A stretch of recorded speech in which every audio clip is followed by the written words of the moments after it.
Y'all know the vibes. Reasons to podcast. You heard?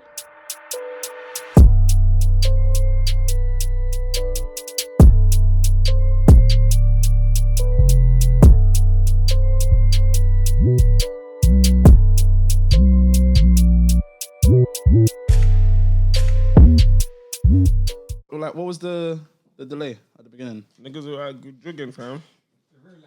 Money come first. Money. Or for them. No, fair enough. You know what I'm saying? Obviously, welcome back, people. Episode, I don't even know the number. I ain't even got bare episodes out, but I'm already losing the count of the numbers. But I got a very, very, very special guest. You already know the vibes. This is like a personal milestone right here because this is the big homie, Neighborhood Swingz on the mic. We got him here over at Reason 2 Podcast. I've been waiting to get this one just set up because it's I don't even know how I would describe this individual. There's so many words, but I don't even know where to start. If you want to just give a light introduction onto your discography quickly. Freeze up. Don't freeze up. You already know. Big Swingz, aka Puffy. You already know how you get down. Besides, did you ever have any other tags before? Oh yeah, come on. Can we run through some tags? Because obviously, I always say I tried to do the whole tag thing but fam, when I was at home, they never made it at the house. Cool. No, these are my outside tags. All my tags are outside because I've been outside from like 11 years old. Yeah. So bam bam, from 11 years old, that was my first ever tag. Bam bam. Yeah. Oh, okay. The strongest boy out there. Like the Flintstone. Oh, yeah. Okay. No. Then there was Nightmare. That's when I was a menace to society still. Nightmare. That's when there was Then there was Night Boy. Cool. That's when I was only outside in the night time. Yeah. Real life. Yeah. Then Swingers. Then Swingers come. I always say though, like it's common. Of course, it's understandable where the name Swingers came from. But did it actually just come from? No, did it come from? Yeah, it come from one incident. To be fair, it come from one incident. Like I don't even know. Do you know about this story? How I got a name? Nah, well, let me tell you how this story is. I don't think you might Shanks though. You know Shanks. Yeah. Yeah, he must have had an issue. This is all years ago in this house. I don't even mind saying this story, but yeah, he had an issue. Some youth stole his sister's phone. You know what I'm trying to say? We was like 13. Like this youth was like 17, 18 at the time. So me, Shanks, the Crisis, we were looking for this guy. We see him now, oh man. But these men are like, oh, why you stole my sister's phone? He's like, so what? Like, they're going back to back. He's I'm thinking this guy's supposed to be scared, but this guy's supposed to be scared. Like, I feel, fuck this. So I just banged him and knocked him out. And then from he's a Swingers. Yeah. Then come out 2 days later, everyone's calling me a Swingers. Yeah, no, I had one moment in time, like I'm not even gonna name it specifically, but I'm gonna say Chris Street Main Road. I think you should know what I'm talking about. That's the one moment that I thought I know why they call this nigga Swingers now. Well, okay, we see that, but no, we love to see it, man. I definitely know.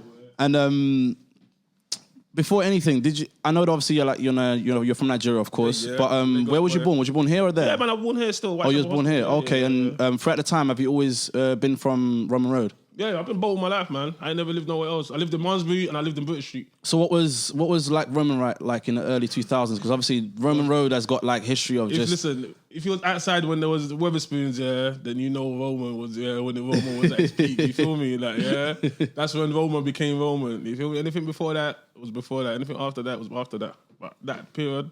And who? So then before Big Swingz was Big Swingz, who was Big Swingz?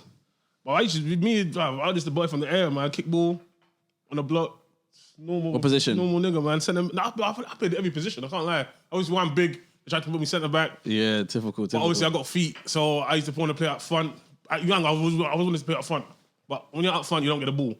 What about athletics in school? Oh, I was the guy. Yeah, I saw you. Niggas know about me. 100 meters. No way you did 100 meters. What? Hurdles. 100 meter hurdles. 100 meter hurdles. Yeah. I was doing 100 meter hurdles. Still wasn't just 100 meter flats though. I was doing 100 meter hurdles. I did like high jump, long jump. I was athletic still. I was always athletic. And obviously, how much of an influence did the Roman Road life have towards like your music and so on? Because heavy, because that's you only rap about what you live in it or what you see. Yeah, and there's quite a lot of events that have occurred like on the block. through not even just like as in like musical events, like quite big history has been made throughout the time. You see things in it in like real life. Obviously, people before there was iPhones and all of these gadgets, like you used to hear about these men on radio or you see them on Channel U or whatever. But we see these guys in real life. Was there any like everyday main moments in Roman Road that were like influential to you? Like you went home and you was like, hey, yo, like do you remember that bit outside DC's when everyone was there doing a freestyle, Ghetto, Wiley, Skepta, Bearman. This is like when we was like 15, 16, like the whole block. At that time, was you making music yet, or was you just... Yeah, that was like Battle for the Wolves time still. Like maybe that's before 16. I was like 15, yeah. So Battle for the Wolves time still. So that was like when we were just first coming out. It was epic still. And then man, obviously showed man accolades at the time as well. You know, I can imagine because being around those. Well, I would say that they were in their prime around that time. I mean, I would say. Well, just in the grime out. scene, yeah. In the grime scene, yeah. Because they were raw. It was raw. It was very, very raw. No phones, no reading off nothing. Just straight bars. And obviously... Exactly that still. I can't say that in their prime car. Obviously, they're making more money now. You know what I'm going to say to you? Yeah. And obviously, like... A bigger platform, bigger scale. Around that time when you was 15, like when did Mucky Wolfpack come around? Was that before... Younger for Wolfpack before we was Mucky Wolfpack. Mucky Wolfpack was already there. God's Gift and Merkston and Discarder. Okay. We were younger, isn't it? Yes. Oh, yes, that makes sense. Then we transformed into Mucky Wolfpack eventually. So. And during the Mucky Wolfpack period, of course, you guys had like your main song that blew off, and of course, Battle for the Wolves. Obviously, back then, in today's time, we considered the viral song. Yeah, that was considered a hit. It was one of the first I'm trying to use still. What's the backstory to Battle for the Wolves? I'm probably sure you've been asked this 100 times, but imagine Battle for the Wolves. I never had a verse at first. I was just on the hook. Like there was three people doing the hook. I don't know why we had 3 people doing the hook, but that's what it was. Like, it was Shankster on the hook, Ninja on the hook, and me on the hook. But I said to myself, no one's gonna remember me from on the hook. Where was the location, by the way? Well, on the video or the studio? Video. Candy Street. One was in Candy Street. One was in Southend, the amusement park. Because I'm not gonna lie to you, because the first time I saw the video, of course I was low key a freshie. I used to think that does not look like this place. Like, that was Roman. I'm trying to figure out. So was it in between Roman, Southend, and just them two? Myland Park. And Myland Park. 3 locations. Myland Park, Roman Road, Candy Street, and Southend Amusement Park. That was the 3 locations, bro. And obviously, like, so you said you had like you only was meant to do the chorus. I only wanted to do the chorus. And then I felt like that's the bit they're gonna see the most. Yeah. Because I was always strategic. But I'm gonna say, but then I thought, wow, they're not gonna know who I am. You know what I'm gonna say? If I'm just singing the hook, they're not gonna know who I am. So I thought, what's gonna make them know who I am? Let me just say my name 8 times. Was there a verse? I just realised what you said. and copy and paste. And to this day, they're still niggas are still saying Big Swingz. I was gonna say, was there a verse that might have been added that it was not going to be the typical what your verse turned out to be, but was there a verse that my you first had? lyric was not that lyric. Still, it was my actual first. Can lyric. we get maybe like the first what you was going to spray before? Oh yeah, I could never forget my first. I wrote this lyric when I was chonged out. This might sound a bit chonged out. Just your girl when I was chonged out, and I was chonged out. But you know what's funny thing? I was saying this to the Rocks 2 days ago, and that was my first lyric. Literally 2 days ago. But was that going to be the lyric that was going to be on Battle for the Wolves? I was going to be on Battle for the Wolves. And what your first bars you was going to put on a hit? Yeah, that's confident. That's confident. Yeah, it had to be your bars, isn't it? So it couldn't have been. No, yeah, of course. There was no ghostwriting back then. Yeah, there was no ghostwriting. So that's what I had. So I can only give them what I had, innit? What you call it? Going back to that.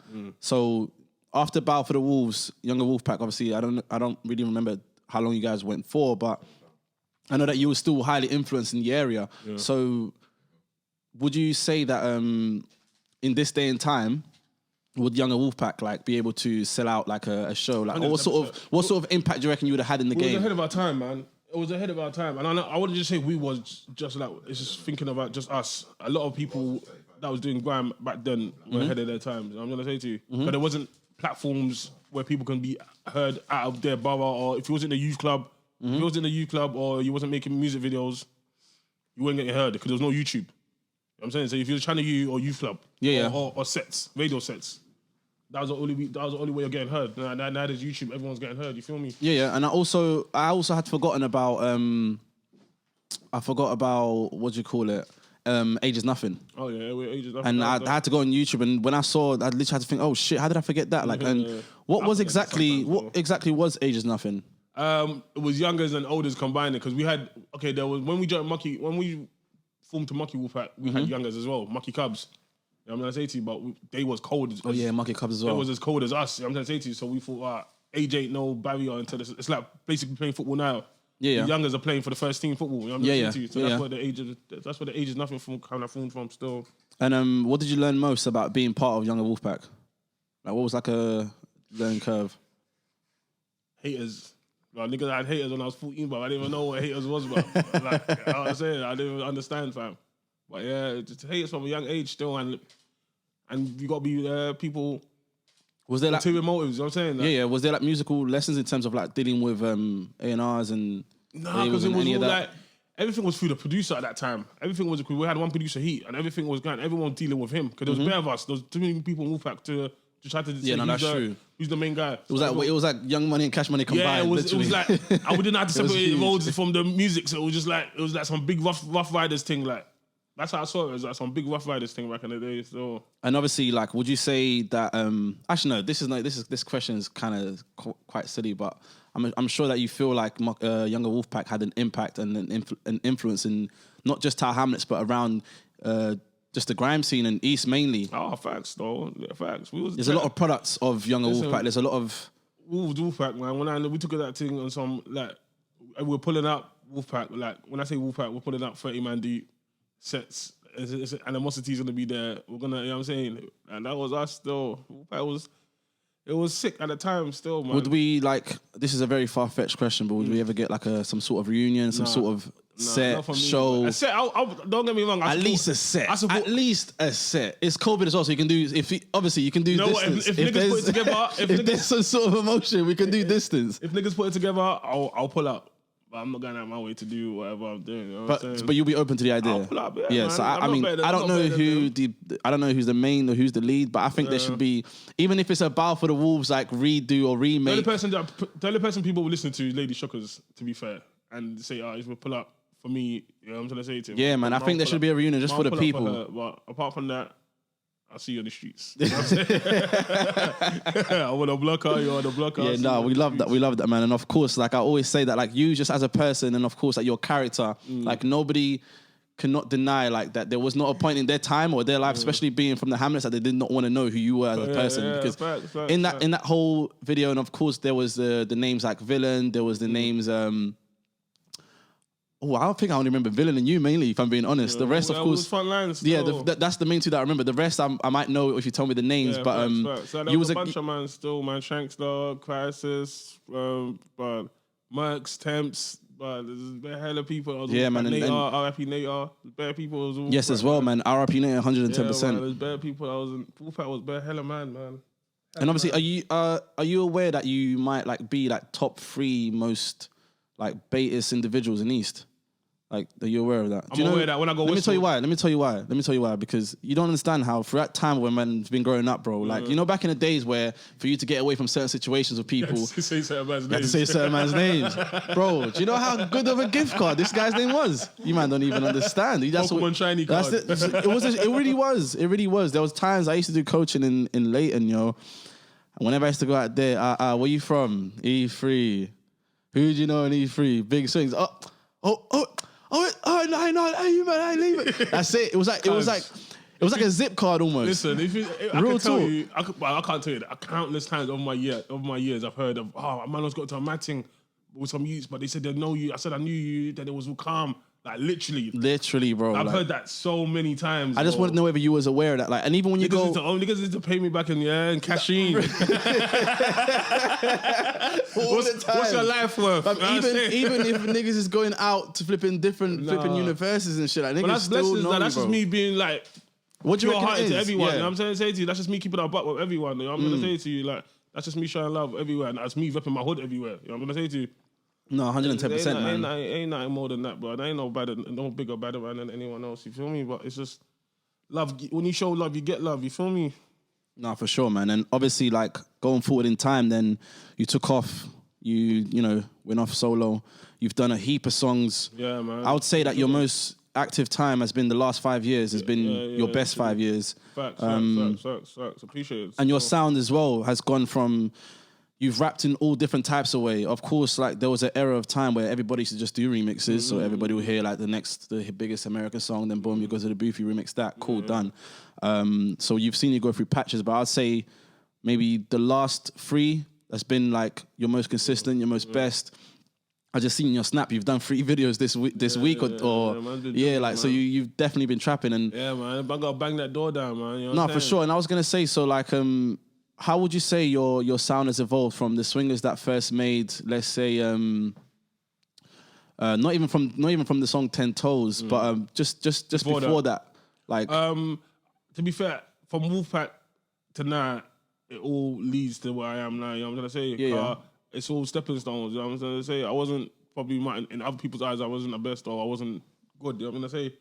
But with everything, it's like training, isn't it? Yeah. I was in a chamber like for years. And one thing I've noticed as well, you used to rap quite like slowly, but now you can rap faster. You're now picking up a pace, and you have a So that's literally. How did you get to that? What was the lesson? Bruv, doing shit, man. Just like literally in my house, just listening to the beats, finding out what was sounding best on this. Mm-hmm. Like thinking if I was like the biggest artist, how would the biggest artist attack this? That's how I rap. Do you have any influences or any tricks that you can maybe like pass down? I just tell about obviously just be as wavy as you can, but being you know what I'm saying? That's the only way I can say it. But the best Bruce Lee said it the best, man. Just be like water, man. Like whatever container there is, man. If there's a jug, fit the jug. You know what I'm gonna say? If there's a cup, fit the jug. Yeah, no, I feel that because what I found the most is that before when you used to make like your earlier songs, like let's say I would love to go on YouTube and bring it up. But like your earlier songs, you was quite like heavy tongued with your flow. Every bar was mainly like you use a 4 bar, 8 bar, 4 bar, 8 bar. But now like you're really, like you said, it's water. You're really flowing, and I feel like there's something there that another brother is probably in those old shoes, and it's possible. Because I mean, to me, I've always seen you as someone that you've always given advice and whatnot, and you've always told. Man, don't be scared, man, to like experiment. You feel me? Cause I've done like you said, I've done bare tunes and I've all different types of tunes. I'm gonna say to see what works. Yeah, I'm gonna say to see what sound they like. Because I know what I like. Would you say like right now you're in your element right now? Yeah, man, 100%. Niggas, it's hard to touch me right now. You might get burnt. You know what I'm saying? You might get burnt. Right now, we like that. Would you say just you as a person? Have you influenced? Do you think that you've influenced whether upcoming artists, new artists, old artists in the area?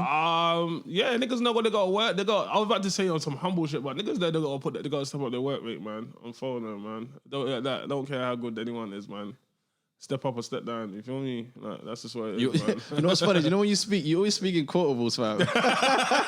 You know what? So someone else said me like that the other day, but that's just how I talk. You literally always speak. I'm a philosopher, innit? So like, it's just like the message is what I'm saying. The message, the answer's always on the message. Yeah, no, I feel you. So like, it's easy giving you fish, but sometimes you gotta show you how to catch a fish. You feel me? True. No, look, see again, like.